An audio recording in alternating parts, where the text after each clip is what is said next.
Now students, question number 5th is a VCR and TV were bought for ₹8,000 each. एक VCR है और यहाँ पर दिस इज अ VCR और यहाँ है टीवी। तो VCR और टीवी दो आइटम है और ये इन दोनों की कॉस्ट प्राइस यहाँ पर क्या है? Cost price of VCR is equal to ₹8,000 and cost price is equal to ₹8,000। दोनों सेम प्राइस पर खरीदे हुए हैं एंड साथ में ये कहा गया है कि the shopkeeper made a loss of 4%। यहाँ पर क्या हो रहा है? लॉस हो रहा है। इसमें loss is equal to 4% and TV पर उसे जो है प्रॉफिट हो रहा है 8%। Profit is equal to 8%। ठीक है। अब इसमें बोला जा रहा है कि फाइंड द गेन और loss percent on the whole transaction. अब हम इसमें देखते हैं तो पहला काम इसमें हम लिखते हैं selling price equal to cost price में से हम जो है लॉस को माइनस करते हैं और यहाँ पर जो है सेलिंग प्राइस है तो हम इसमें से जो है ये कॉस्ट प्राइस में हम जो है प्रॉफिट को ऐड करते हैं। This is a profit. तो कॉस्ट प्राइस में लॉस को माइनस किया, कॉस्ट प्राइस में प्रॉफिट को प्लस किया तो हमें दोनों का सेलिंग प्राइस फाइंड हो जाएगा। तो here the value of here the 8,000 minus 4% of 8,000। ध्यान से देखना बच्चों, इंपॉर्टेंट पॉइंट है। ऐसे ही यहां पर here the 8,000 plus and 8% of 8,000। अब इसके बाद now here 8,000 minus 4/100 into 8,000 and again here 8,000 plus 8/100 into 8,000। तो हमने इसमें से 20 हमारे कट जाएंगे, 20 से 20 हमारे एलिमिनेट हो गए, कट गए। That is equal to 8,000 minus 320 और here 8,000 plus 640। so the value is यहाँ पर ₹8,300 हम इसमें से माइनस करेंगे तो द वैल्यू इज 0। 10 में से 2 गया 8, 9 में से 3 6, 7 6। this is selling price and here the 8,640। Last हमारे पास हमने दोनों की VCR की भी सेलिंग प्राइस फाइंड कर दी और टीवी की हमने जो है सेलिंग प्राइस फाइंड कर दी। ठीक है। अब इसमें बोला जा रहा है कि गेन और लॉस परसेंट। तो अब यहां हम देखेंगे टोटल सीपी कॉस्ट प्राइस और टोटल सेलिंग प्राइस, दोनों की हम टोटल वैल्यू फाइंड करेंगे। हियर 8,000 और 8,000 हमने जो है प्लस किया तो ये हो जाएगा 16,000 एंड टोटल सेलिंग प्राइस यहां हो गया 76808640 डिवाइडेड। अब यहां हमारे पास जो वैल्यू जो दी गई है इसकी हम बात करते हैं तो हियर 16,320। तो ये 16,320 ये हमारे पास रुपीस। अब आप देख रहे हैं कि इसमें जो है सेलिंग प्राइस क्या है? ज्यादा है और कॉस्ट प्राइस क्या है? कम है। ठीक है। तो यहां लिखेंगे CP is less than selling price. तो ये क्या हो जाएगा? प्रॉफिट होगा। प्रॉफिट कैसे होगा? अगर कोई चीज जो है कम प्राइस में खरीदी गई और जो है बेचा गया तो वो जो है ज्यादा प्राइस में उसे बेचा गया तो वहां पर जो है हमें प्रॉफिट होगा। हम प्रॉफिट कैसे फाइंड करेंगे? प्रॉफिट इक्वल टू होता है selling price minus cost price. तो ये हमारे पास हो गया 16,320 में से 16,000 को हम जो है माइनस कर लेंगे तो हमें क्या मिलेगा? That is equal to 320 rupees का प्रॉफिट। ठीक है, होल ट्रांजेक्शन में।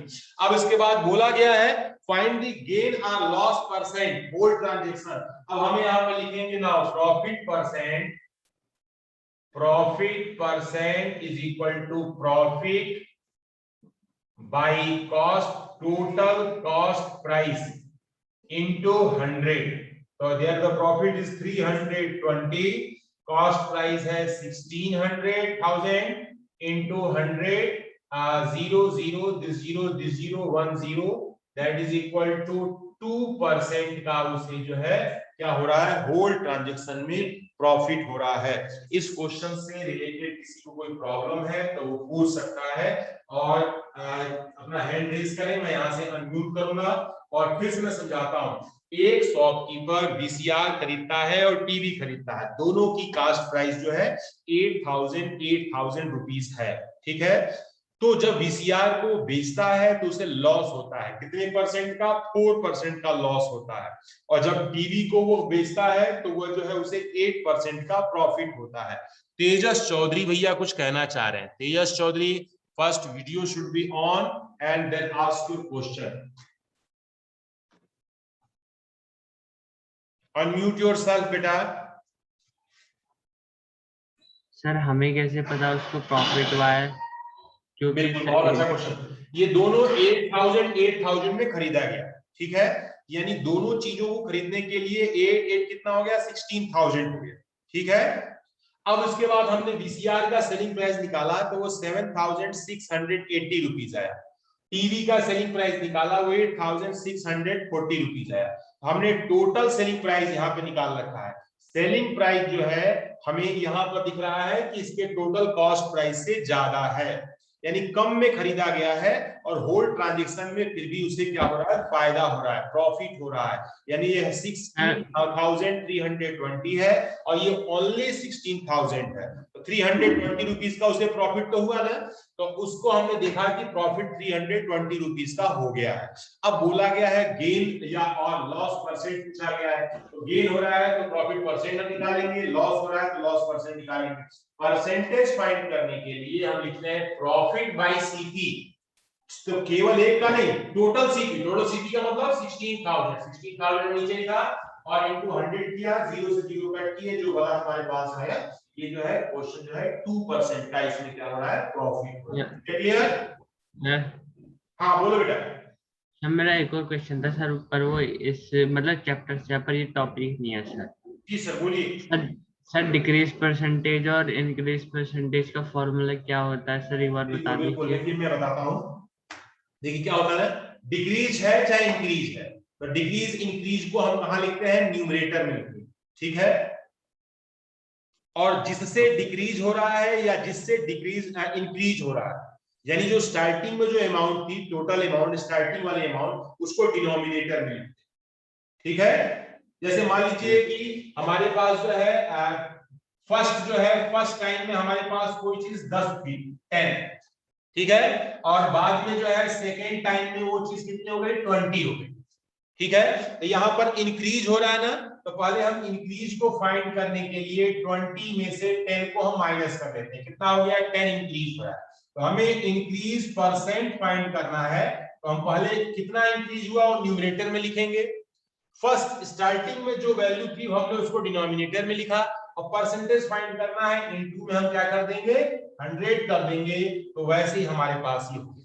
मान लीजिए कि ये 10 से ये हमारा कितना हो जाएगा, 50%, यानी कि 10 का 5 हो जाएगा, तो वो डिक्रीज हुआ ना, डिक्रीज कितना हुआ, 5 डिक्रीज हुआ, तो डिक्रीज वाले को न्यूमरेटर में लिखेंगे और स्टार्टिंग एफ वाली वैल्यू को हम जो है डिनोमिनेटर में लिखेंगे और इनटू 100 करेंगे। इंक्रीज है तो increase by total into 100, decrease है तो डिक्रीज बाय टोटल इनटू 100, और वो हमारा जो है उसका परसेंटेज होता है। Is that clear? Yes sir. Okay sir जो असली अमाउंट थी सर वो नीचे लिखनी है हाँ, सबसे मेन जो है पहले। प्रीवियस अमाउंट है वो डिनोमिनेटर में की वही थी, उससे बढ़ा है या उससे घटा है वो हमारा बाद का विषय है। स्टार्टिंग में जो अमाउंट हमारे पास था उसको डिनोमिनेटर में लिखना, जितना बढ़ा है उसको न्यूमरेटर में, या जितना घटा है उसको न्यूमरेटर में, और इनटू 100 करिए, 101% आपका परसेंटेज फाइंड। सर जैसे कि टीवी, ऐसे टीवी की अगर इंक्रीज परसेंटेज निकालनी है तो 640 बाय 800 into 100। बिल्कुल बिल्कुल। Okay sir. तो ये जो है बहुत आसान होता है, और प्रैक्टिकली जब आपको इस तरह से सोचेंगे ना, तब जो है आपको ये ऐसे क्वेश्चन को सॉल्व करने में कोई दिक्कत नहीं है। तो अब हम बात करते हैं इस क्वेश्चन में कोई प्रॉब्लम नहीं किसी को। क्वेश्चन नंबर मैं 6 की तरफ आगे बढ़ता हूं। Question number 6, the sixth question here, listen carefully students. The question number 6 is that during a sale, एक सेल लगी हुई, ठीक है, a shop offer discount of 10%, एक दुकानदार उसमें 10% का डिस्काउंट ऑफर करता है। आप भी जाते होंगे, तो अगर जो है मॉल वगैरह में जाते हैं तो आपको भी जो डिस्काउंट मिलता है, तो जैसे लिखा कुछ रहता है लेकिन आपको कम प्राइस में मिल जाता है, तो ये जो है उसको डिस्काउंट है। डिस्काउंट का मतलब होता है छूट मिलना, ठीक है ना, उतना परसेंट छूट मिल रहा है। तो यहाँ बोला गया है कि अ शॉप ऑफर और डिस्काउंट ऑफ 10%, शॉप ने जो है 10% का डिस्काउंट ऑफर किया है on the mark price. Mark price मतलब जो प्रिंटेड जो प्राइस होता है उसे बोलते हैं मार्क प्राइस, ठीक है। इसके बाद बोला गया है ऑफ ऑल दी आइटम, जितने भी आइटम है उसमें से जितना भी उसका प्राइस लिखा गया होता है, तो दुकानदार भी समझदार होते हैं, वो जानबूझ करके उसकी प्राइस को बढ़ा करके टैग पर लिख देते, ठीक है। लेकिन जब आप जाते हो तो आपको आपका भला बनने के लिए, आपसे अच्छा बनने के लिए, या आपको लगे कि हाँ ये दुकानदार बहुत सही है, हमें इतनी छूट दिया और हमें प्रॉफिट हुआ, बाकी वो करता नहीं है, पहले से ही वो दाम उसका बढ़ा करके रखा रहता है। आप जाते हो तो कहता है हाँ मैं 10% का इसमें से लेस कर दे रहा हूँ, तो आप खुश जाते हैं, वाह मेरे 10% का फायदा हो, ठीक है ना। तो ये सब चालबाजी दुकानदारों के द्वारा की जाती है। तो अब यहाँ पर मैं बात करता हूँ इस क्वेश्चन की, तो जितने भी ऑल आइटम है उन सभी पर वो 10% का डिस्काउंट जो है वो शॉपकीपर दे रहा है, ठीक है। Why would a customer have to pay for a pair of jeans marks at a rupees 41,450 rupees? उस जींस का दाम कितना लिखा हुआ है 1450, and two shirts marked at rupees 850 each. तो पहला तो हमारे पास जो है कि हमें जो है दिया गया है, तो जो भी हमारे पास पेयर ऑफ जींस बोला गया है उसकी कास्ट प्राइस दी गई है, हमें मार्क प्राइस लिखा गया है, तो यहां लिखेंगे। तो हमारे पास फर्स्ट जो है मार्क प्राइस ऑफ, अब जो है हमारे पास क्या है pair of jeans,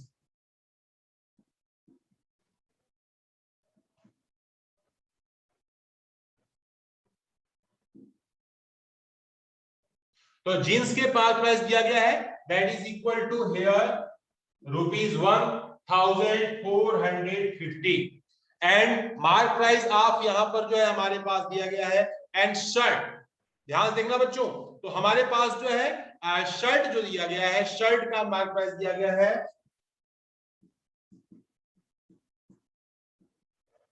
shirts is equal to there 850 each, 850 rupees. अब ध्यान सुनना बच्चों, इस क्वेश्चन के अकॉर्डिंग आप ध्यान सुनेंगे। During a sale a shop offer discount 10%, तो टोटल मार्क प्राइस जो है हमारे पास, अब देखिए कितना हो जाता है, पहले आप ध्यान सुनना। तो टोटल मार्क प्राइस, देखो बच्चों पहले तो ये है कि ये पेयर ऑफ जींस की प्राइस यहां पर पेयर के रूप में दिया गया है 1450 रुपीस, 1450 रुपीस प्लस, ध्यान सुनिएगा बच्चों। फिर इसके बाद जो है शर्ट है, एक शर्ट, ईच शर्ट का दिया गया 850 रुपीस की एक शर्ट है, वो शर्ट कितना ले रहा है 2 शर्ट ले रहा है, तो यहां पर हम क्या करेंगे 2 into 850 that is equal to 1450 plus 0 10 16 1700, and here the value is rupees जो है 3150 रुपीज। तो इतना रुपए उसके मार्क्स लिखे, मार्क प्राइस लिखा हुआ है, यानी कि जींस उठाएंगे तो और शर्ट उठाएंगे, उन सभी का जो प्रिंटेड रेट है उसका कास्ट कितना आ रहा है, ठीक है। अब इसके बाद हो रहा है, बात हो रही है डिस्काउंट की।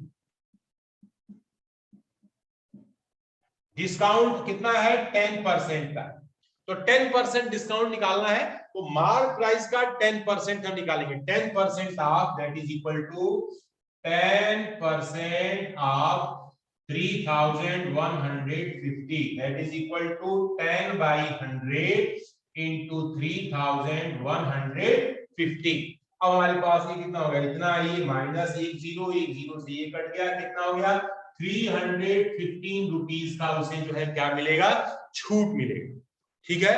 अब इसके बाद जो है तो हमारे पास जो है वो सेलिंग प्राइस, अब इतना छूट यानी कि इतना 3150 रुपीज है, इसमें से 315 रुपीज माइनस करके आपको पे करना होगा इस शर्ट और जींस को खरीदने के लिए। तो यहां पर हम लिखेंगे selling price is equal to mark price minus discount. Discount तो मार्क प्राइस कितना है 3150 minus 315, that is equal to 2800, sorry to say 2835। तो ये आप जो है ये हमारे पास इसका सुटेबल आंसर है। तो 8 था 2000 में, इसको थोड़ा साफ दिख नहीं रहा है यहाँ पे, 2835 रुपीज उसे जो है पे करने होंगे। फिर से मैं एक बार क्वेश्चन को रिपीट कर देना, जिनको अभी समझ नहीं आया है एक बार रिपीट कर रहा हूं, उसको भी आप ध्यान से सुन लेंगे। ड्यूरिंग अ सेल, एक सेल चल रही है और शॉप ने जो है ऑफर किया है 10% discount of mark price of all the items, सभी आइटम्स पे उसने 10% का डिस्काउंट ऑफर किया है। तो हम देखते हैं कि अ पेयर ऑफ जींस, तो पेयर ऑफ जींस पर जो है मार्क प्राइस लिखा हुआ है कितना 1450 और शर्ट का एक शर्ट की मार्क प्राइस 850 है। तो पेयर ऑफ जींस ले रहा है उससे तो इतना ही पे करना होगा और दो शर्ट खरीदने से 2 का मल्टीप्लाई करेंगे तो टोटल मार्क प्राइस हमने यहां पर फाइंड करना है। अब इस मार्क प्राइस का 10% हम डिस्काउंट निकालेंगे, तो 10% डिस्काउंट कितना आ रहा है 315 रुपीज। तो 315 रुपीज को मार्क प्राइस में से माइनस कर देंगे, डिस्काउंट दे देंगे, तो जो प्राइस बचेगा ये प्राइस जो है हमारा, आप भी खुश हो जाओगे। हालांकि उसकी सेलिंग प्राइस इतनी ही थी, वो जानबूझ करके उसने 315 रुपीज का दुकानदार बढ़ा के रखा रहेगा कि जब आप दुकान पे आओगे तो आपको खुश करने के लिए वो 10% का डिस्काउंट दे देगा, ठीक है ना। तो ये जो है जो लोग समझदार होते हैं इस चीज को पहले से जानते हैं और वो ये दुकानदारों के झांसे में नहीं आते, और जो लोग जो है मेरी तरफ थोड़ा सा जो है कम दिमाग वाले होते हैं तो वे आसानी से ठगे जाते हैं, ठीक है। तो आप लोग भी जो है होशियार बनिए, ठीक है बेटा, और आप लोग जो डिस्काउंट के चक्कर में ज्यादा नहीं पड़ेगा, आपको मालूम होना चाहिए कि वो जो है कितने लायक है, तो उसी के अकॉर्डिंग आप प्राइस बताइए, अगर देता है ठीक है, नहीं तो कोई बात नहीं, मालूम करनी थोड़ा है। तो अब हम बात करते हैं बेटा नेक्स्ट क्वेश्चन की। इसमें किसी को प्रॉब्लम तो नहीं बेटा, किसी को? If any query then raise your hand.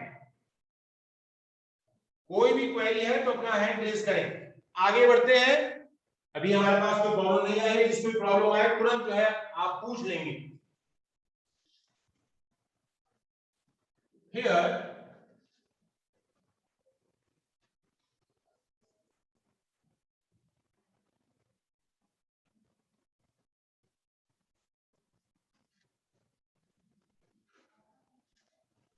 Next one is the next question है कि अ मिल्कमैन, मिल्कमैन यानी कि दूध वाला, ठीक है, जो दूध बेचते हैं, तो ये जो है a milkman sold two of his buffalo ₹20,000 each. एक दूध वाले ने अपनी भैंसों को उसने जो है 20,000 के हिसाब से उसने क्या कर दिया, उसे बेच दिया, ठीक है। ये क्या है 20,000 ईच बुफेलो का सेलिंग प्राइस है, this is a selling price, okay. On one of the made again a 5%, पहले वाले जो भैंस बेचा उसने तो उसे 5% का प्रॉफिट हुआ, ठीक है, एंड दूसरे वाले पर उसे 10% का लॉस हुआ, ठीक है। फाइंड हिज ओवरऑल गेन और loss percent, find the CP of each. तो सीपी ऑफ वन बुफेलो, हम पहले तो देखो बच्चों एक एक करके हम इन सबको निकालेंगे और दोनों बुफेलो को हम अलग से, पहला जो है बुफेलो, यहां पर क्वेश्चन नंबर है 7 और हियर बुफेलो 1 और उसके बाद बुफेलो 2, ये जो है दोनों भैंसों के लिए हमने अलग अलग लिख दिया। इसमें हमें जो है मालूम है इसका सेलिंग प्राइस जो है ये कितना है ₹20,000 में पहली भैंस को बेचा गया, दूसरी भैंस को भी जो है सेलिंग प्राइस यानी कि ₹20,000 में बेचा गया, ठीक है। जैसा जैसा क्वेश्चन बोले उसके अनुसार जो है हम अपना काम आगे बढ़ाते जाते हैं। फिर इसके बाद बोला गया है पहले वाले पर प्रॉफिट हो रहा है 5% का, इसमें क्या हो रहा है, प्रॉफिट हो रहा है 5% का। दूसरी वाली भैंस को बेचने में उसे लॉस हो रहा है कितने परसेंट का, 10% का। अब दोनों की हमें जो है we have to find the overall gain और लॉस। ओवरऑल गेन लॉस निकालने के लिए हमें जो है ये मालूम करना पड़ेगा कि पहली बुफेलो और दूसरी बुफेलो कितने में खरीदी गई थी। जब तक ये नहीं मालूम होगा हमें मालूम ही नहीं चलेगा कि यहाँ पर ओवरऑल प्रॉफिट हो रहा है कि ओवरऑल लॉस हो रहा है। तो हम इसका जो है निकालते हैं। देखो बच्चों, यहाँ पर हमने लिखा कि सीपी कॉस्ट प्राइस को आप मान लीजिए एक्स, और यहाँ भी सीपी कॉस्ट प्राइस को यहाँ मान लेंगे वाई। अब अकॉर्डिंग टू क्वेश्चन के अनुसार एक्स फाइंड करना है, तो सेलिंग प्राइस होता है selling price equal to cost price plus profit,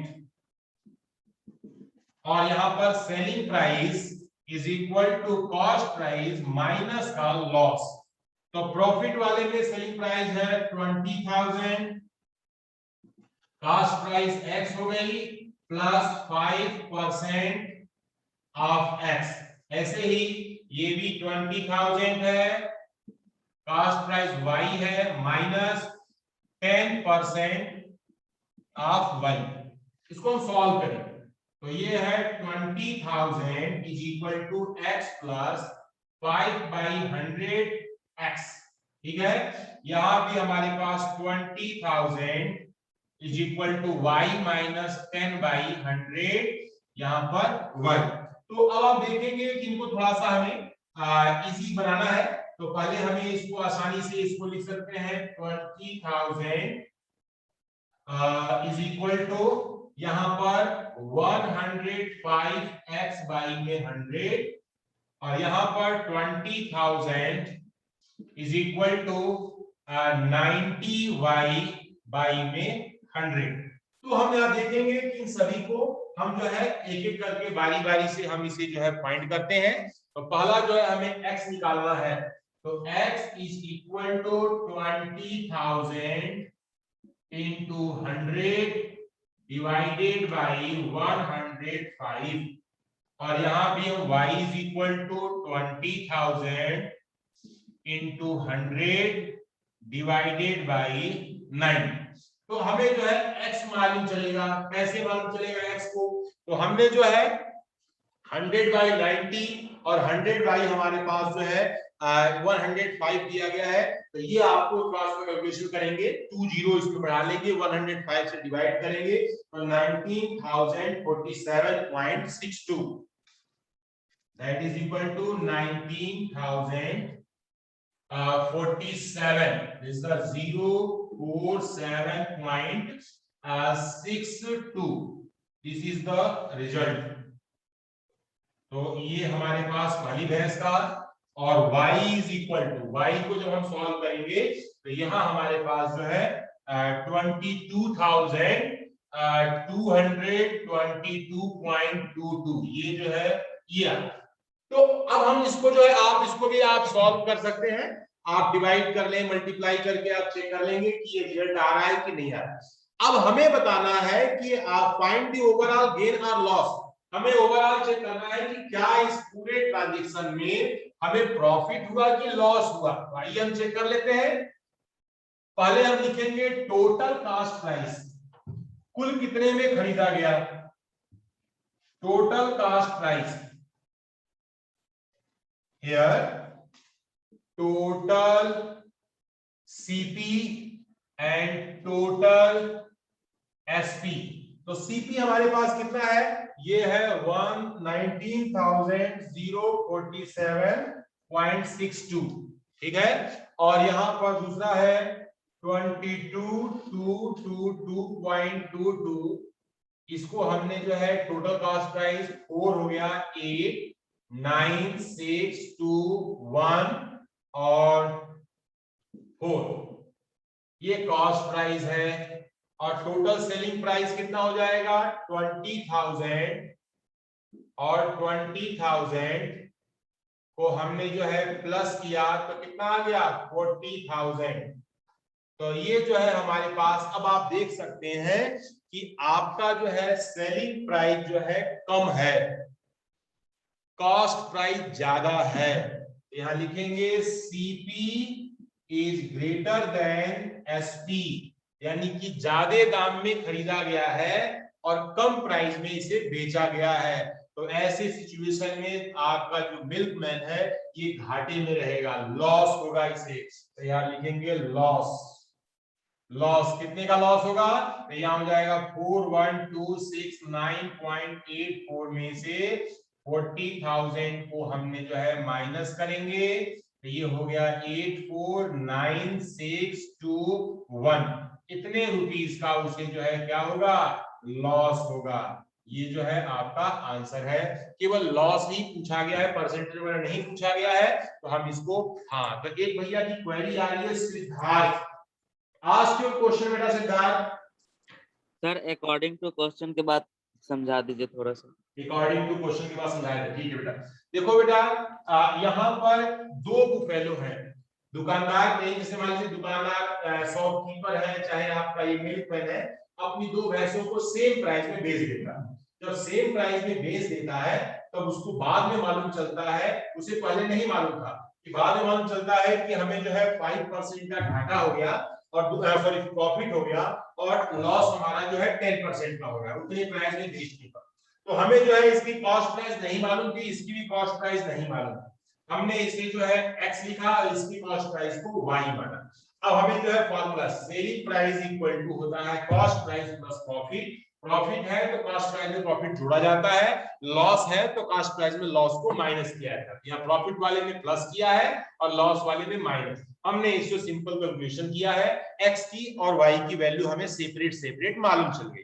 हमने टोटल कॉस्ट प्राइस एक जगह ऐड कर लिया और टोटल सेलिंग प्राइस हमने एक जगह ऐड कर लिया। अब हम चेक करते हैं, अगर सेलिंग प्राइस आपकी कॉस्ट प्राइस से ज्यादा है तो आपको प्रॉफिट होगा, अगर सेलिंग प्राइस आपकी कॉस्ट प्राइस से कम है तो आपको लॉस होगा। यहाँ पर बिल्कुल सेम सिचुएशन है, यहाँ पर सेलिंग प्राइस 40,000 की है और जबकि कॉस्ट प्राइस जो है 41,269.84, ये जो है हमारे पास क्या है, ये this is a selling price. ये सेलिंग प्राइस है, कॉस्ट प्राइस है, कॉस्ट प्राइस ज्यादा आ रहा है, ठीक है, इसलिए जो है इसे क्या हो रहा है, यहाँ पे लॉस हो रहा है।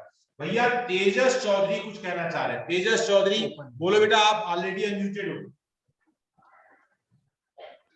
सर अगर हम सर एसपी जो होता है सर, जो सीपी होता है वो अगर प्रॉफिट है तो एसपी माइनस 5% मतलब प्रॉफिट होगा, अगर माइनस कर दीजिए तो सर अगर हम CP equals to profit SP minus profit जो है सर और नहीं सर, और सर एसपी प्लस अगर हम लॉस करेंगे तो सर तब भी लॉस आएगा। नहीं, ये आप थोड़ा सा सुनिए, यहाँ मैं आपको लिख दे रहा हूं मैं, प्रॉफिट होता है, प्रॉफिट इक्वल होता है एसपी माइनस सीपी और लॉस होता है आपका that is equal to CP minus का एसपी। तो ये जो है हमारे पास प्रॉफिट और लॉस की आइडेंटिटी है। सीपी में से कॉस्ट प्राइस में से सेलिंग प्राइस को हटाएंगे तो हमें लॉस निकल जाएगा, अगर सेलिंग प्राइस में से कॉस्ट प्राइस को निकालेंगे तो प्रॉफिट निकल जाएगा। अब जो है ये पहली क्वांटिटी बड़ी है, ये देखना पड़ेगा ना, बड़ी में से ही हमेशा छोटा वाला माइनस होता है। अगर जो है हमारे पास अगर सेलिंग प्राइस ज्यादा है तो सेलिंग प्राइस में से कॉस्ट प्राइस घट जाएगा, अगर कॉस्ट प्राइस ज्यादा है तो कॉस्ट प्राइस में से सेलिंग प्राइस घट जाएगा। तो ये प्रॉफिट और लॉस का ये कांसेप्ट है, ठीक है बेटा। अभी सर मैं ये पूछ रहा था कि सर प्रॉफिट परसेंटेज अभी उसमें दिया हुआ है सर परसेंट अगर में, इसका प्रॉफिट परसेंट देखिए, एक चीज मैं आपको बताऊं, हमेशा प्रॉफिट परसेंट हमेशा जो है कॉस्ट प्राइस में निकाला जाता है, profit by cost price into 100, loss by cost price into 100। Profit percent हो चाहे लॉस परसेंट हो, ये हमेशा कॉस्ट प्राइस से ही निकाला जाता है, ठीक है। अगर यहाँ ओके सर अगर यहाँ पे परसेंट की जगह वैल्यू होती तब हम ऐसे कर तो सकते वैल्यू ही थे। है ना, इस वाले क्वेश्चन में केवल वैल्यू पूछा गया, अगर इसका मुझे परसेंटेज निकालना होता ना, लॉस परसेंट निकालना होता, तो ये जो है हमारा 12,269.84 को न्यूमरेटर में लिखते और आपका 41,269.84 को डिनोमिनेटर में और इनटू 100 कर देते, तो ये हमारा जो है लॉस परसेंट भी फाइंड होता है। सर मेरा क्वेश्चन ये था कि सर जैसे प्रॉफिट है सर, जी। प्रॉफिट परसेंट में है, तो उसको निकालने के लिए सीपी चाहिए सर।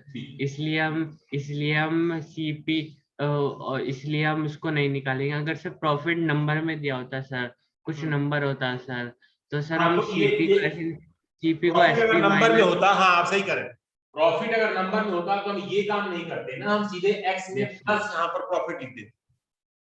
ये पूरे की जगह पे हम केवल प्रॉफिट की वैल्यू लिख देते, ओके, और 20,000 में से हम माइनस कर लेते तो हमारा काम बन जाता। Okay sir. तो इस तरह से आपको अलग अलग से घूम करके अलग अलग वैरायटी के क्वेश्चनों को सोचना पड़ेगा, देखना पड़ेगा, ताकि जो है आपकी प्रॉब्लम जो है इजी वे में सॉल्व हो सके। ठीक है बेटा, इसमें कोई प्रॉब्लम तो नहीं है इस पहले वाले क्वेश्चन में? ये सिद्धार्थ भैया कुछ कहना चाह रहे हैं, सिद्धार्थ बोलो बेटा। एक मिनट मैं आपको अनम्यूट कर दूं। हाँ या सिद्धार्थ बोलिए। सर ऐसा हो सकता है कि मतलब ऐसा क्वेश्चन कि मतलब दो चीज एक्स दिया हो, उसका वैल्यू ना दिया हो, जैसे प्रॉफिट एक्स और सीपी एक्स। देखिए बेटा, ऐसा ऐसा है क्वेश्चन हो कि सकता है। सेलिंग कॉस्ट प्राइस में से तीन चीजें होती हैं। एक कॉस्ट प्राइस होगा, एक सेलिंग प्राइस होगा, और एक या तो प्रॉफिट होगा या लॉस होगा। इन तीन में से प्रॉफिट लॉस को हम एक ही मान रहे हैं, ठीक है? या तो प्रॉफिट दिया गया होगा या लॉस दिया गया होगा। प्रॉफिट की वैल्यू भी दे सकता है, प्रॉफिट का परसेंटेज भी दे सकता है।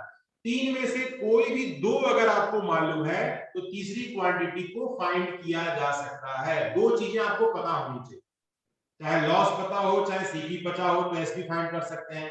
प्रॉफिट पता है, एसपी पता है तो सीपी निकाल सकते हैं। प्रॉफिट और सीपी एसपी मालूम है तो हम कॉस्ट प्राइस निकाल सकते हैं। तीनों में से कोई भी दो क्वांटिटी अगर हमें मालूम है तो तीसरी क्वांटिटी को हम आसानी से इसी वे में फाइंड कर सकते हैं। Is that clear? Yes. Okay, तो कितना 55 है। तो अभी स्टूडेंट्स मैं आपको थोड़ा सा, अभी हम एक क्वेश्चन को और डिस्कशन कर रहे हैं, आप ध्यान सुनिएगा, और मैं अभी इसको में थोड़ा सा आपकी ओपिनियन जानना चाहूंगा, ठीक है? तो अभी मैं थोड़ा सा मैं इस क्वेश्चन को पढ़ रहा हूं, और सभी अपनी वीडियो ऑन कर लें एक बार, ताकि मैं सबसे एक बार सुनूं कि जो मैं पढ़ा रहा हूं उसमें से कितना आपको आ रहा है। इसको भी थोड़ा सा आपको जानने की जरूरत है। इज दैट क्लियर बेटा? तो अगला क्वेश्चन हमारे पास है, the question is the price of TV is ₹13,000. Price of TV is ₹13,000. The sales tax charged on it at a rate of 12%. Sale tax का मतलब क्या होता है? वो अलग से टैक्स जो है उसका उतना उसमें ऐड करना है, ठीक है?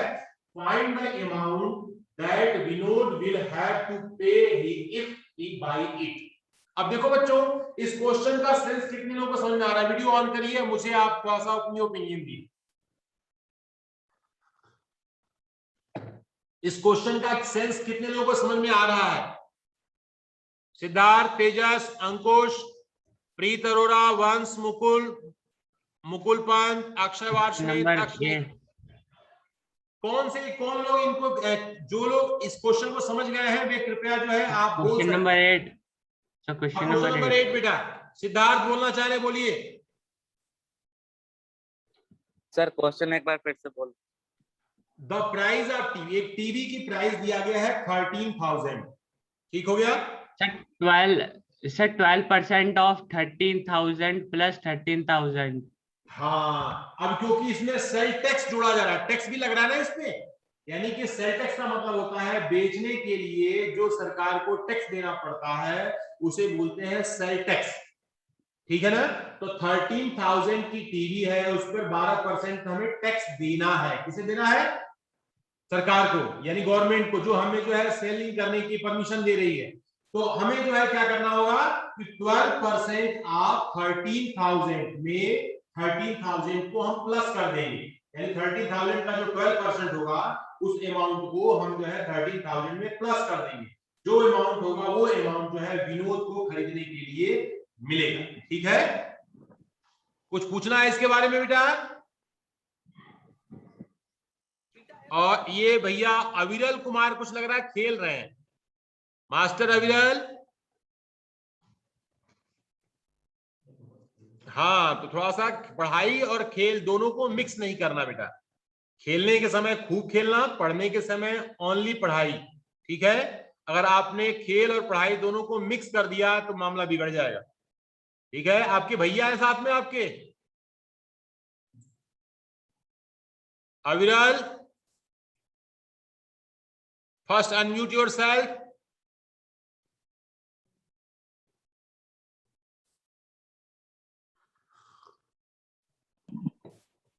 तो हाँ बोलिए बेटा अविरल, सुन पा, हाँ बोलिए।